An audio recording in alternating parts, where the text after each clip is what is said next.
And welcome back to Hannity. This is a Fox News alert. President Trump arriving just moments ago at the APEC summit in Vietnam. Now, it's part of this very important Asian trip, and so little coverage in the media. Joining us now, Fox News national security strategist Sebastian Gorka and former U.S. ambassador to the UN, Fox News contributor John Bolton.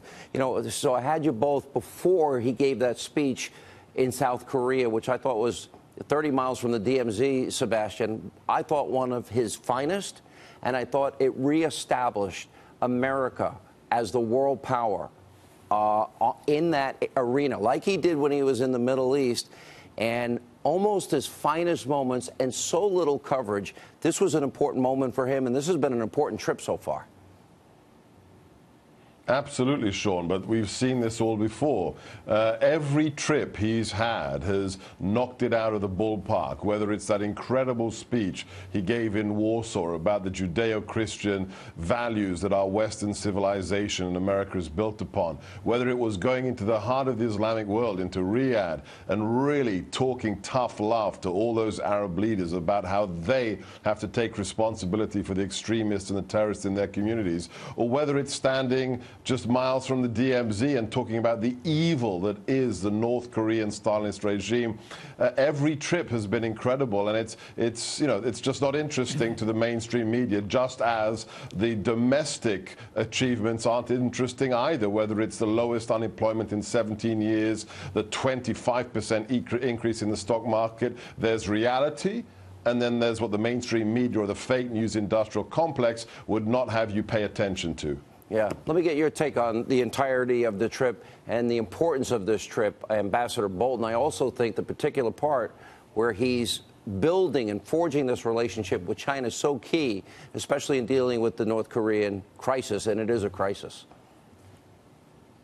Well, the big event on the trip, although obviously it's not over, was the meeting with Xi Jinping and the discussions they had, and in particular on North Korea. And as of now, we don't know how that went. There was very little comment on it, just generalizations about what was covered. So we don't know whether Xi Jinping resisted a tough line I'm sure the president took, said, look, I'm just not going to do that, or whether possibly there's been some movement in our direction that neither the Chinese nor the White House think is appropriate to discuss publicly, which wouldn't be surprising. But for now, I think you'd have to say that that remains a big question mark. I think the visit in Japan was a big plus. I thought the speech was very Reagan-esque, very tough, very clear. But we still need to see what happens with the Chinese. And I must say, it's going to be interesting to see just exactly what kind of meeting he has with Vladimir Putin in Vietnam. I don't know why the White House has been equivocal on this. I think he should sit down with Putin. I think he's got a lot to talk to him about, and I wouldn't miss the opportunity. The only thing they seem to want to cover, Dr. Gorka, is, oh, there's the president. He's saying hello to Vladimir Putin. Russia, Russia, Russia. We've had a year of these allegations, and last Sunday, Dianne Feinstein said, no evidence of collusion again. Smoke but no fire again, which has been pretty much the refrain for the last year. Yeah, it's stunning that the Democrats or the media didn't have a problem when Kennedy met with Khrushchev or when any other president met with a premier of the Soviet Union or the Russian Federation. It's just double standards. If the left didn't have double standards, they wouldn't have any standards at all. So the fact is, Russia is a nuclear power. It is one of the 5 permanent members of the UN Security Council. It is right that the president meet with Vladimir Putin and talk to him as tough as he talks to Xi Jinping behind closed doors. This is geopolitics, Sean. You meet with other heads of state, whether they're good guys or not. Quick comment, Ambassador. No, I think that's exactly right. And so we'll see what happens with the Putin meeting. Okay, thank you. Well, one last question. I do have a little more time. Dr. Gorka, what are your thoughts on this issue of Judge Moore, especially in light of my interview tonight?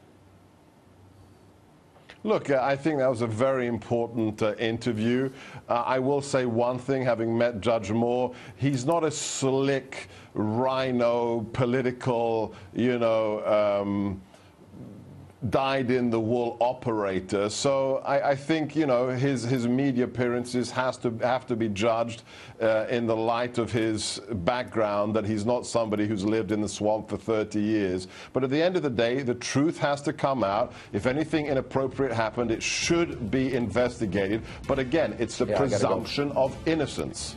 Presumption of innocence. Don't rush to judgment. The media has been so wrong so often. We're just going to pursue the truth here. That's our promise.